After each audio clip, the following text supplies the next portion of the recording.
Hi, everybody. Today I wanted to talk about my favorite movies. So, getting right into it, The Ritual.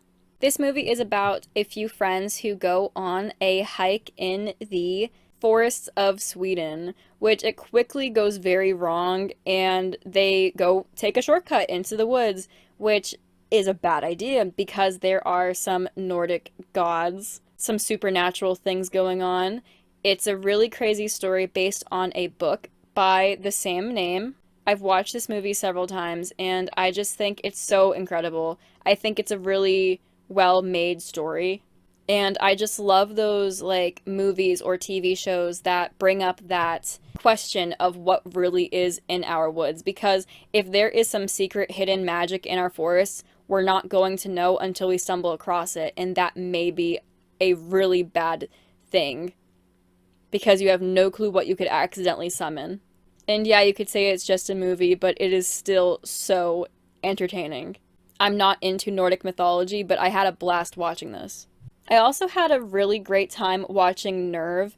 I saw this movie years ago and I still really love it. I love Emma Roberts, I just love her acting, and I really enjoyed the movie because it's just so thrilling.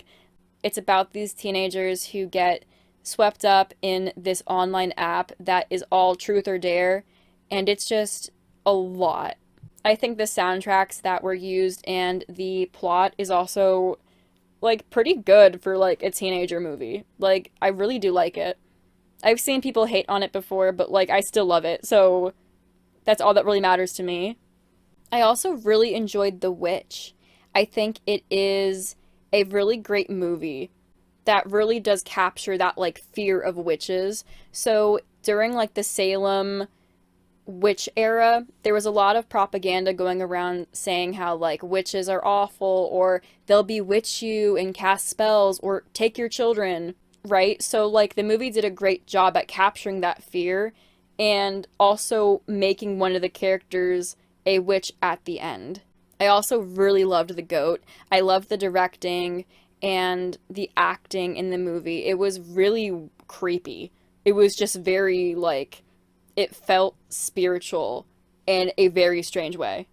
Another one of my favorite movies is Monte Carlo. It is a romance film starring Selena Gomez, and I love it so much. As a kid, I would rewatch this movie on repeat. This was like the only thing I would ever watch.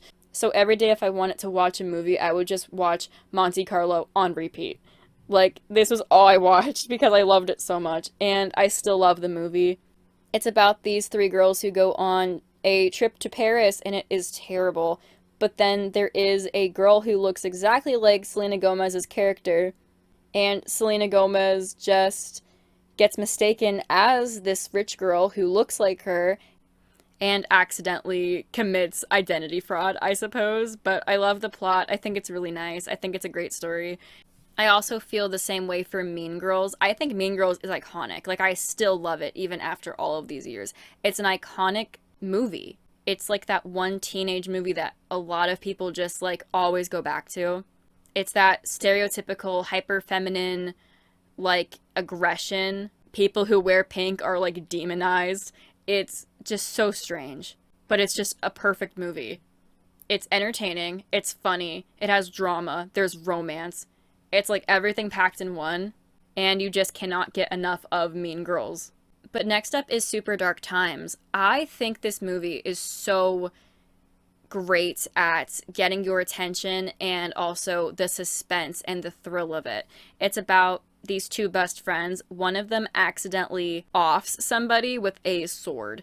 And the whole movie, they are trying to hide the body and try to keep the secret hidden, but that doesn't work out for long. And it's a very just suspenseful, nervous movie to watch because eventually the plot takes a twist and it's very, very strange. And I love how it was directed. I love the acting. The movie takes place in like the winter season. So because these are teenagers, they're young teenagers who are just living their teenage life in the, I guess, like winter months or at least late autumn months. It feels very like cozy. You know, you get really like comfortable, like, wow, like, you know, it's a simpler time, but then it takes a huge turn, and it's just like such a stunning movie, I feel like. I don't watch that many comedy movies, but I love Step Brothers. Like, honestly, I've seen people say it's offensive. I think this movie is hilarious.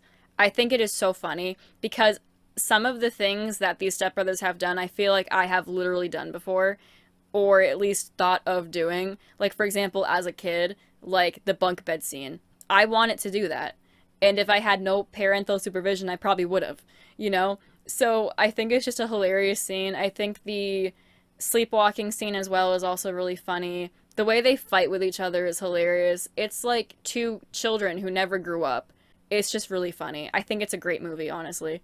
I also really love The Last Unicorn. This movie makes me scared though. Like when I watch it, although it's really beautiful, like the art style is amazing and the music and all that, it's just, it makes me so uncomfortable. It makes me feel so uneasy because you're entering this life of this unicorn who is trying to get her fellow unicorns back, and it's just really, I guess, like scary at some scenes. Like watching it, there's parts where I feel so uncomfortable because of the harpy or because of strange men or maybe the Red Bull. The movie has scenes that feel eerie, and although it's a beautiful movie, it like feels like a trap almost, and you just hope for the best because you really just don't want to see this unicorn get hurt. The voice acting is really great, the art style is amazing, the soundtrack is also really, really perfect. Like, this is a really great movie. It's probably one of the best fantasy movies out there.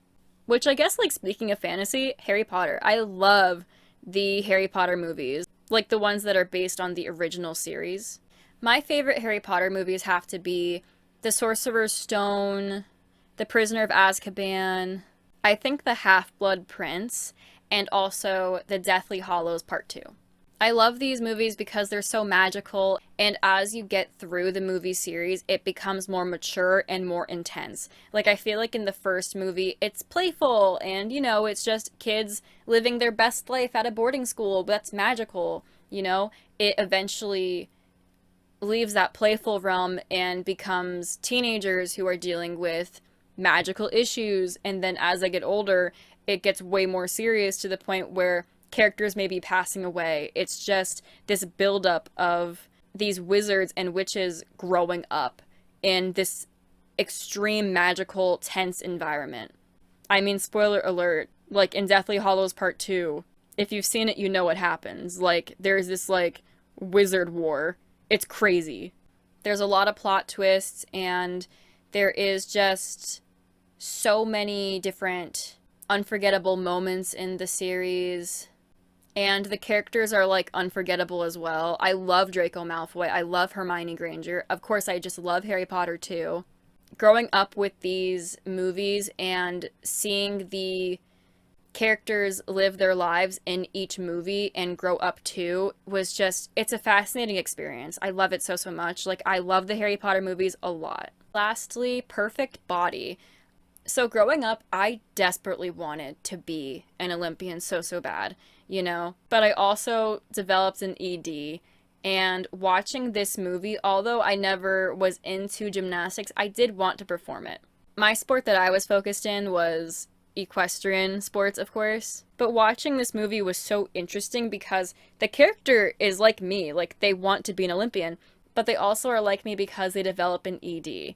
So the movie is relatable, but also I feel like pretty realistic because it's a gradual decline of this character falling apart, but yet still wanting to achieve their dreams. And it's so heartbreaking and just like sad, but it's just very well directed, and the acting is really good, and the plot I feel like is also really nice too. This teenager is just dealing with the heartbreak of relationships and what you sacrifice to dedicate your life to the Olympic dreams. I just really love the movie because I watched it when I was like 14, and to this day I feel like it's still an amazing movie. And if we get more ED movies in the future, I hope they're like this, because a lot of ED movies tend to be unrealistic, over the top, or not even like accurate to the disorder at all. I feel like ED movies also try to make the disorder seem like a choice, when in reality it's much deeper than that.